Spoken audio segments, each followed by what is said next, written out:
గట్టి చెప్పలేదు కానీ. సో ఆదాని పైన కేసు లాస్ట్ టైం కూడా మనం ఫస్ట్ మాట్లాడుకున్నాం. ఆదాని పైన కేసు అయింది అక్కడ విద్యుత్ ఒప్పందాలకు సంబంధించి.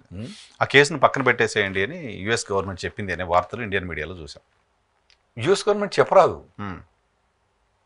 1932 చట్టం ఏదో అది, దాన్ని ఇప్పుడు అంత స్ట్రిక్ట్గా ఇంప్లిమెంట్ చేయాల్సిన అవసరం లేదు అనేది అక్కడ కోట్ల కేసు తీసేసినా తీసేలే కదా, అట్లే లేదు. ఎవరో రూమర్ అంతే, వీళ్ళిద్దరు కాగించారు ఆడు చెప్పినట్టు. ట్రంప్ మీద కేసు తీసేయమంటే తీసేయలే, ట్రంప్ ప్రెసిడెంట్ ఉన్నప్పుడే. బైడెన్ ఉన్నాడు కదండి, బైడెన్ కొడుకుని తీసుకుపోయి జైలు వేస్తే బైడెన్ ఏం చేయలేకపోయాడు అక్కడ. ప్రెసిడెంట్ ఉన్నప్పుడే తీసుకుపోయి అతను కన్విక్ట్ చేస్తే, కాకపోతే తనకి పార్డన్ అథారిటీ ఉంది కాబట్టి పార్డన్ చేయగలిగిండు. ఇప్పుడు పొయ్యి మొత్తం కన్విక్ట్ అయితే పార్డన్ అథారిటీ ప్రెసిడెంట్ ట్రంప్ కు ఉన్నది. అటువంటిది ఏమైనా చేయొచ్చు అంతే. అదాన్ని తీసిపోయి శిక్ష చేసి తర్వాత బట్ అది లేదా లేదు. బట్ చాలా చాలా పెద్ద పెద్ద మీడియా హౌసెస్ రాసాయి అది. ఇక్కడ నాకు తెలియదు అండి, ఇండియన్ మీడియా నాకు పెద్దగా తెలియదు. అక్కడ ఎక్కడ మా దగ్గర being a lawyer they can't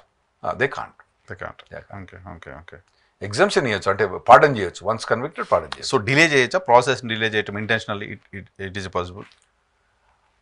ఇక చెప్పలేమండి. అంటే నార్మల్గా ఈ అదానీ కేసు అన్నది ఇట్స్ ఏ అరెస్ట్ చేయడం అన్నది చాలా కష్టం. ఎందుకంటే దానికి ఇక్కడ కోర్ట్స్ అగ్రీ చేయాలి, ఇక్కడ కోర్ట్స్ డిలే చేసే ఛాన్స్ ఉంటుంది. అంతే కాకుండా ఇప్పుడు కనుక అదానీ కనుక యుఎస్ పోమని చెప్పండి, పోడు. మరి అంతకుముందు పోయిండు కదా, పోమని చెప్పండి. సో ఆ కేసు లేకపోతే ఇప్పుడు వెళ్ళి రావాలి కదా.